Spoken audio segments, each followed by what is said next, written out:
Улсгаар тогтносон бүгд найрамдах Монгол ард улсын нийслэл Улаанбаатар хот.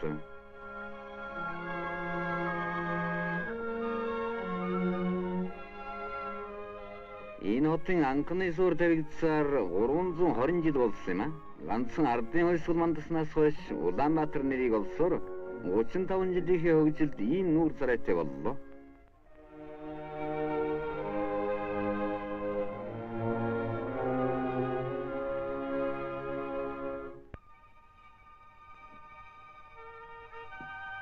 Улаанбаатарын өглөө их орон даяар хөдөлмөрийн шинэ өдөр ихэлсэн баярт мэдээ зуураад болдог.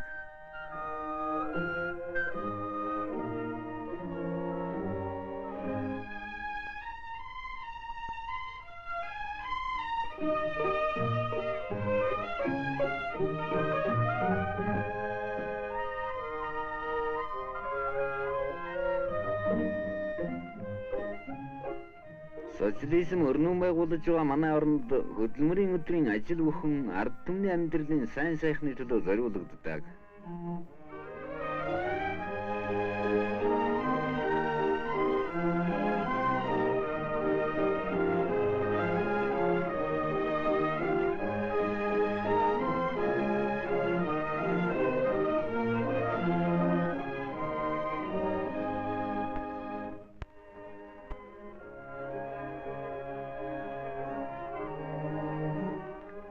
Одоорно боловсон төглөг болгож хүн ардын эрүүл ахуйг сайжруулахад чиглэгдсэн ажилч тогтмол явагддаг юм а.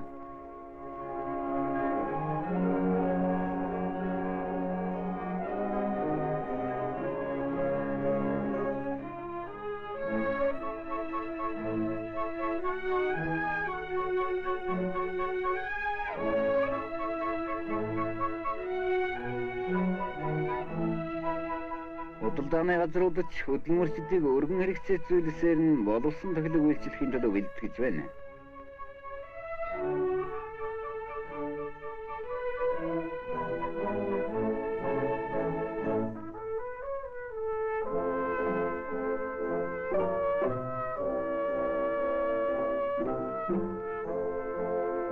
Өчигдрөөс өнөөдрөөс маргааш давуу бүтээл гаргах гэж өрнөн хөдөлмөрийн уралдаанд хүчээ сордог манай ажилчид өглөө бүр баяр зориг дүүрэн ажилд очдог.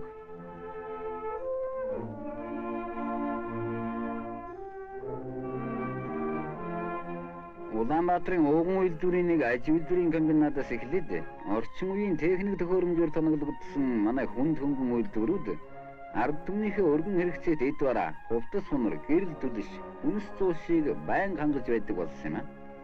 Хувьсгалаас өмнө юухан дээр ч гэсэн хүний царай харддаг байсан бол одоо тэр байдал нэгэнт өнгөрчээ.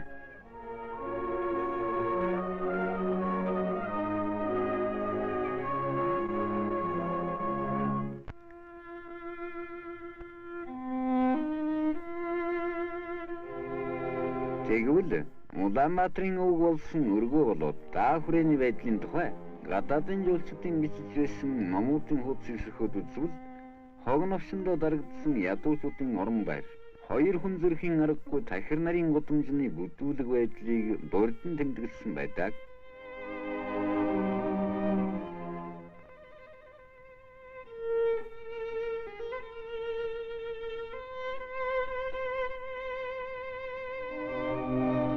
Түүний дэргэд алтан ганжирын гялалдсан дугуйн сүм нэмэгдээд их болсон 6 зүйл хамаг амтны тусын тул гэж амны үншлэг хийсэн лам нар олширч Монгол орон даяар 700 гаруй сүм хэд 100 мянган гаруй лам хуврахтай байлаа.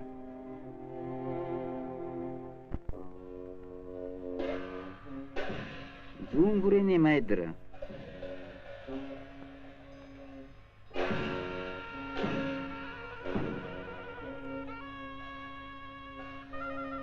Шарын шашны хорыг ард түмний тарих сэтгэлдэн шингээж байсан ламнар Эрлэг номон хаан энэ тэр бурхан гэж ардцгар барцгар багтай цамаар айлган сүрдүүлж байлаа.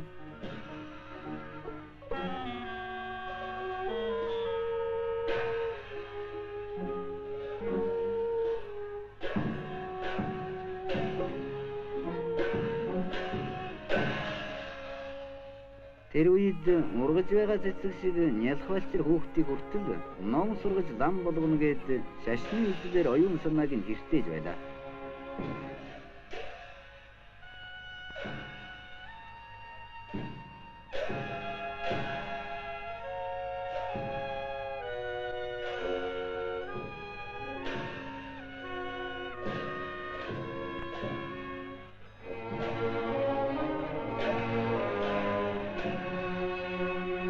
ертөнцийн ерөөсөө байхгүй аимшигт амьтдад дүрслэн үзүүлж хүний сэтгэлийн гуай сайхныг эвдэж ич байлаа. Энэ бүхэн бол ард түмний оюун санааг төөрөгдүүлэн мунхруулж аж амьдралын доройтуулан суйруулээд хар шар харгисууд харс ядуу ардын нуруунд дээр дураараа дургин бүжиглэж байх түшиг түлхэц нь болдог байлаа.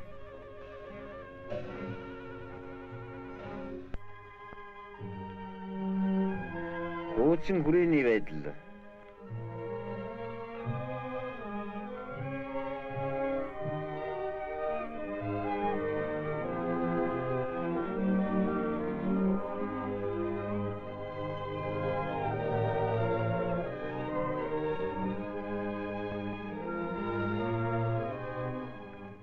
Зах зээлийн газар ч ийм л байж гэлээ.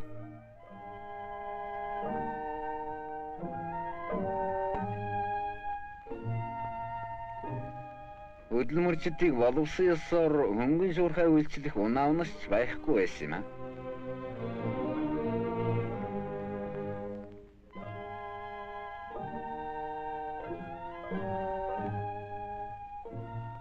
Наян тухай майдрыг бүтээгээд ч 8 дугаар богдыг залаад ч даа хүрээний байдал өөрчлөгдөөгүй л байжээ.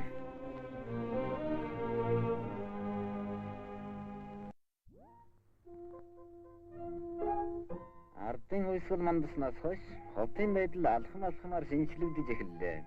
1924 онд улсын анх дугаар их хурлаар Улаанбаатар нэртэй улсын нийслэл хот болсноос хойш зөвхөн нэр нь өөрчлөгдөж зогсоогүй хөгжил нь шинжлэгдсээр ирлээ.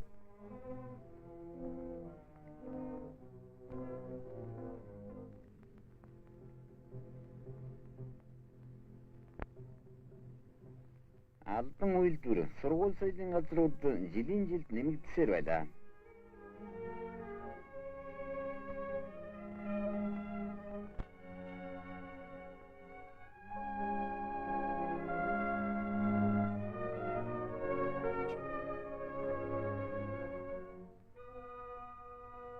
Манай ууган театр болоод соёл ахуйн бусад барилгууд энд тэнд болсоор байлаа. Ялангуяа дайн дууссан 1945 оноос Улаанбаатар хотын барилгын явц шуурхайлж эхэлсэн юм аа. Хотоо төгжүүлэх ажилд ёстой 8 настай хүүхдээс эхлээд 80 настай хөгшид хүртэл оролцож, эрвих тэрвихээр хөдлөж, хуучин хотоо шинжлэх их үйлсд хүчин зүтгэсэн юм аа. Манай нам засгийн удирдагчид энэ ажлын магнайд оролцсон ажиллаж олон түмэндээ үлгэр жишээ болсон юм аа.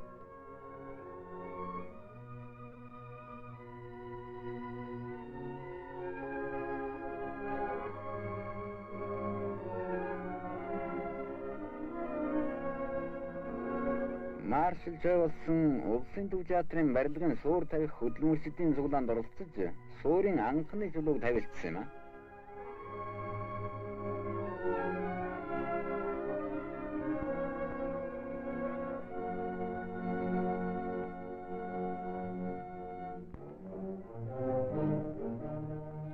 Нийслэл хотынхоо удамж талбайг зардаж эхэллээ.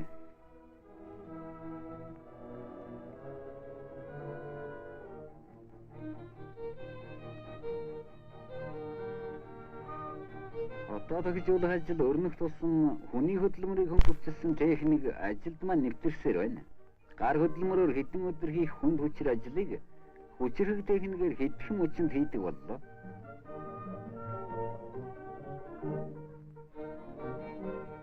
Энэ бүхэн их зөвлөлт холбоос улс төргүүтэй ардын ардчилсан орны анхдуу ард түмний өгөөмөр тусламжтайгаар биелэгдэж байна.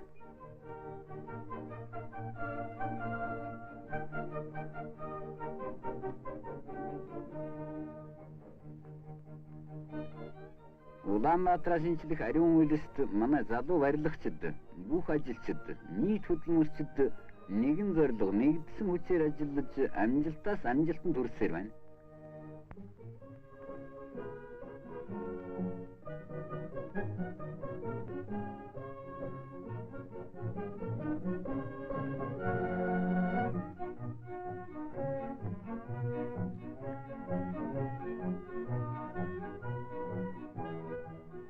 Зөвлөлт холбоот улсын тусламжтайгаар барьж байгаа 40 мянган барилга, их хятадын ард түмний хүч хөрөнгөний тусламжаар байгуулж байгаа 50 мянган барилгуудын дөрвч ашиглалтанд орсоор байна.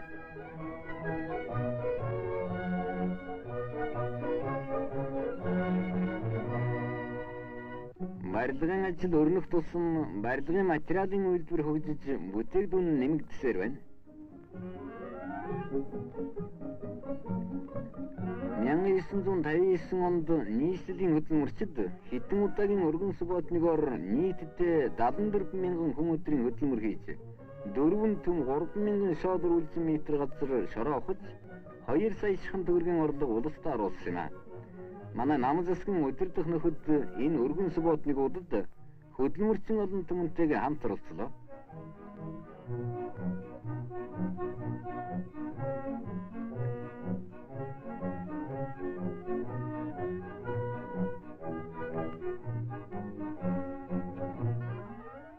Ардын ардчилсан орнуудын элчин сайдын яамдын тэргүүн ба гишүүд нэгэн адил субботногт оролцож үр бүтээлтэй ажил үзүүлээ.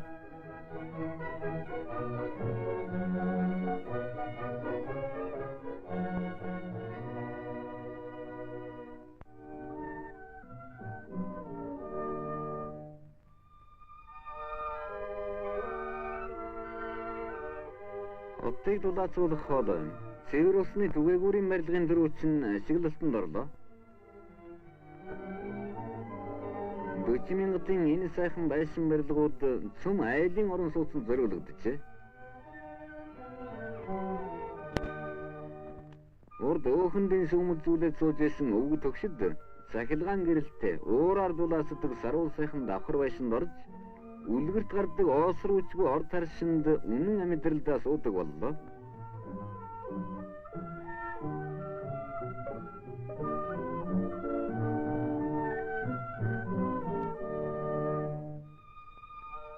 Харгас засгийн үед орох оронгүй ядуу хүмүүс хүрдний ёроолд толгой хорогдож байсан бол одоо ардын засаг төр ажилчин албан хаагч хөдөлмөрчин олондоо тохилог сайхан байр суул барьж өгсөөр байна.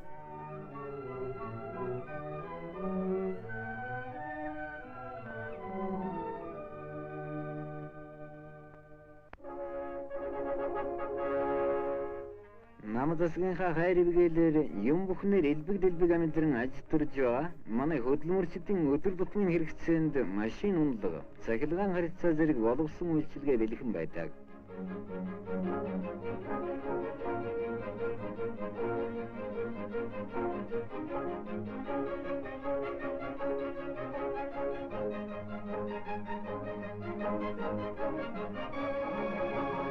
Улаанбаатарчууд бол их орон нийслэл хотоо бүх ард түмнийхээ хамт хөгжүүлж байгаа манай олон үйлдвэрүүдийн ажилчид, албан хаагчид, мөн сургуулийн сурагчид, оюутнууд юм а. Улаанбаатарт Орсын суугчдын тоо сүүлийн үед эрс нэмэгдснээс хөдөлмөрчдийг хөнгөн шуурхай үйлчлэх ажил нэг адил өрнөсөөр байна.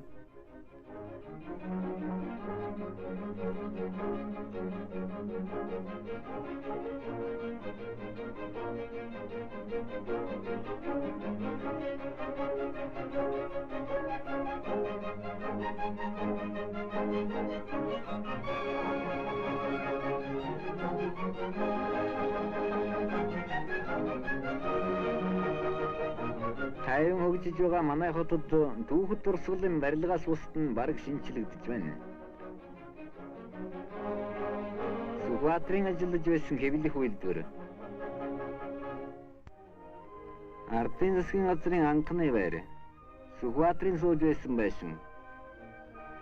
Намын нуус үлгмийн байр. Анхны эмнэлэг зэрэг түүхэд дурсгалын барилгууд Улаанбаатарт байдаг. 40 жилийн өмнө 15хан ортой эмнэлэг байгуулагдаж байсан бол одоо 200 шахам их эмчтэй ийм эмнэлгүүд Улаанбаатарт ажиллах боллоо. Бас эмнэлэг соёлын газар жилээс жилд нэмэгдэж ард түмний эрүүл мэнд улам сайжирсаар байна.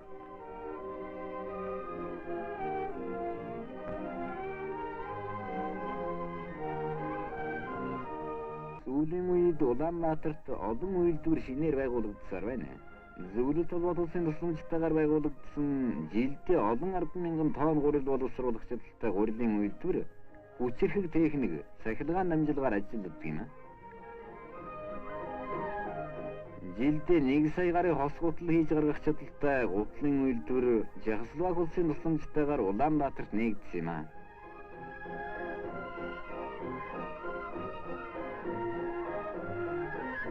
Энэ шинэ үйлдвэр үзмж чанар сайнтай олон янзын гутлаар ард түмнийхээ хэрэгцээг хангах юм.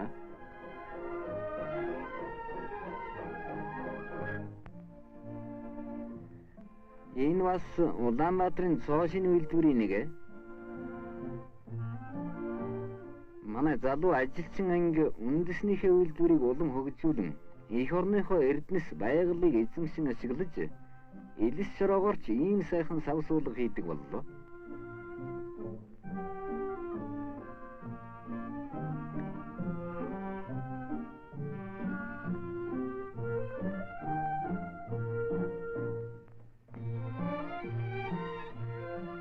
Өдөрт 30 мянган литр сүү боловсруулах хүчтэй сүүний үйлдвэртэй ч боллоо.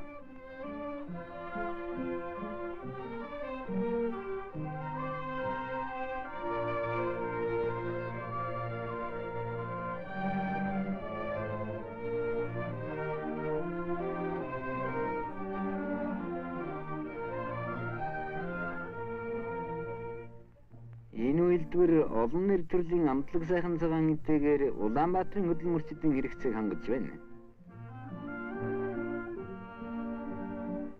Бүгд найрамдах Хятад ард улсын тусламжтайгаар байгуулагдсан нийгмийн үйлдвэр ашиглалтанд орлоо.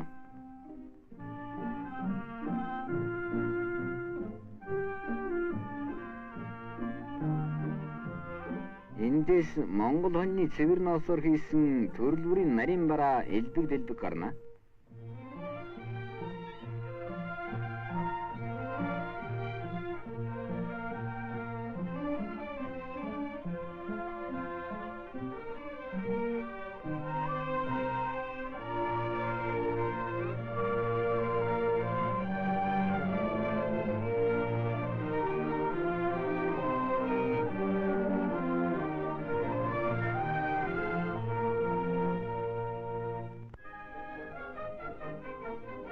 Ардчилсан Герман улсын тусламжтайгаар байгуулж байгаа гүн хэвлэлийн газар тун удахгүй ашиглалтанд орох гэж байна.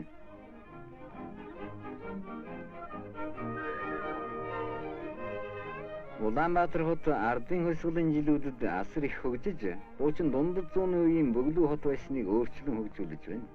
Олонтой бол баянтай гэдэг Монгол ардын жижигэн үгээр бид ах トゥ ард түмэнтэйгээ бат найрамдалтай байдаг болохоор мэдж баян тэдэж баян байдаг.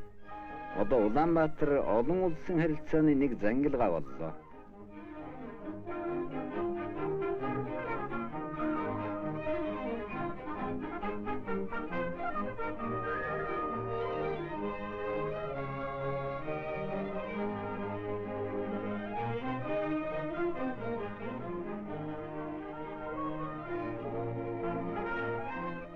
Бас нийслэх онгоцоорч олон улстай агаарын харилцаатай боллоо.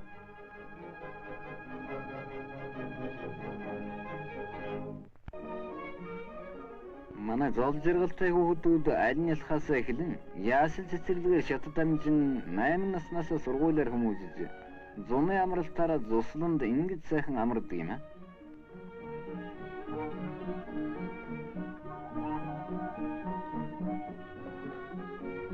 Манай хүүхдүүд эх орондоо социализм байгуулах үйлст хэрэгтэй бүхнийг хийх эрдэм мэдлэгтэй хүмүүс болдоо. Жаахан охин Ямахаа одоо их юмч болоод хүний эрүүл энхийн төлөө мэрэгжил мэдлэгээ зориулан ажиллаж байна. Бяцхан хүү Цэрэмпэл уран зураач болоод олон сайхан бүтээл гаргаж байна.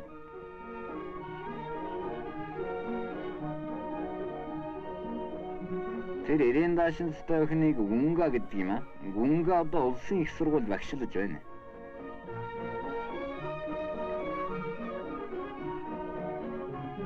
Энэ хоёр дэрсхэн охины намхан нь Цэнд хэвлэх үйлдвэрт тасгийн мастраар үр бүтээлтэй ажиллаж байна. Улаанбаатарын ойролцоо хөдөлмөрчдийн амралтын газар хэд байдаг. Түүний нэг нь Сонгон дэх улсын амралтын газар юм аа. Улаанбаатарчууд гар хонхилгүй ажилдагч, сурдагч, амардагч юм аа. Энд одоохон 500 мянгат болох гэж байгаа жолооч ёндон өвгөн ажилчинд өөрийн туршилгаа ярьж байна.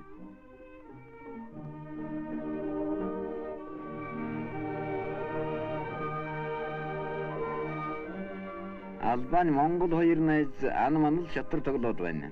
Хоёр хүн тоглож 20 хүн харна гэгчээр бядаж бас хараад авъя.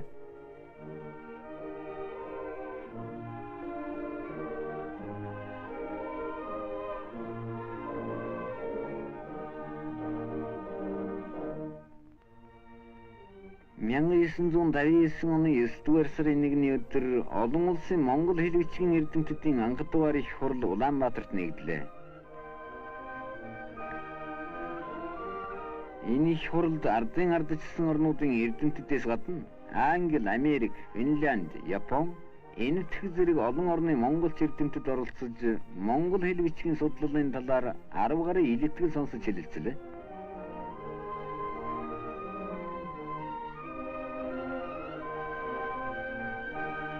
Дэлхийн олон орноос ирсэн монголч эрдэмтэд манай ард түмний уламжлалт соёлын өв санг сэтгэл хангалуун үзэж танилцлаа.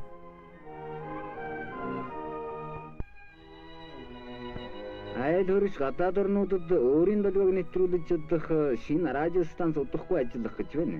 Одон орныг шинжлэх газарч байгуулагдаж байна. Манай эрдэмтэд огторгуунуудын судлах болоод ирээдүйд хүн төрлөختөн одон оронд жуулчлах гэсэн хүсэл мөрөөдлийг биелүүлэхэд хувь нэмрээ оруулах болно. Улсын их сургууль, багшийн сургууль, хөдөө аж ахуйн дээд сургууль, эдийн засгийн дээд сургууль зэрэг соёл, шинжлэх ухаан, урлагийн олон байгууллага Улаанбаатарт байдаг учраас манай нийслэл засаг захиргаа үйлдвэрийн төвөөс гадна соёл, шинжлэх ухааны төв хот юм аа.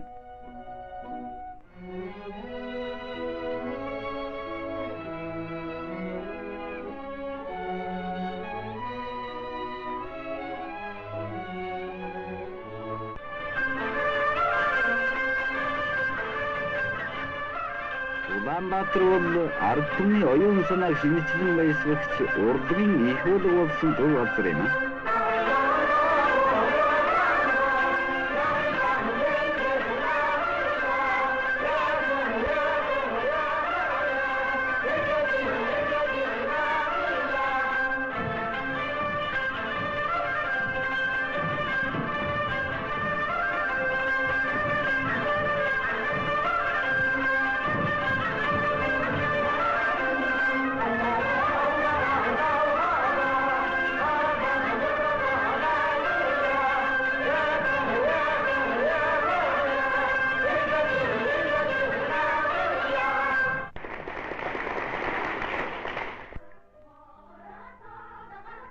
Бидний өөрчлөн байгуулж байгаа Улаанбаатар маань хөгжлийнхээ ихэнх шатандаа яваа залуу хот юм аа.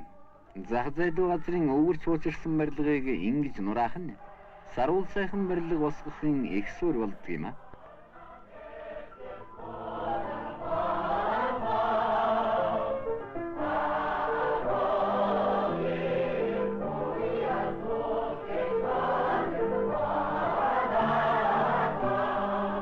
Манай Улаанбаатар ойрын ирээдүйд ийм хот болно.